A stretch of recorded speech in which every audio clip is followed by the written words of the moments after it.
দাদা তৃণমূল সব পাপ করছে, শুধু মমতা ব্যানার্জি দেখতে পাচ্ছে না।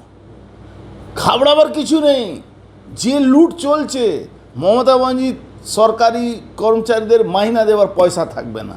আপনি দেখবেন ইলেকশনের আগে সরকার বেহাল হয়ে যাবে। তাহলে এই শ্বেতা খান, আরিয়া খান কি শাসক দলের মদতেই কি বেরিয়ে যেতে পারে? শাসক দলের মদত ছাড়া এখানে আপনি কোনো প্রস্টিটিউশন এলাকায় একটা প্রস্টিটিউশন করতে পারবেন না।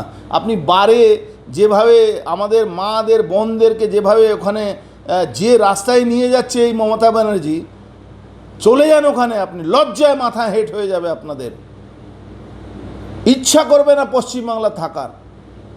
বাঙালি হিন্দুরা গিয়ে ওখানে লজ্জায় মাথা নিচে করে থাকতে হচ্ছে। কার বাড়ির মেয়ে ওখানে পাওয়া যাবে কোনো ঠিকানা নেই।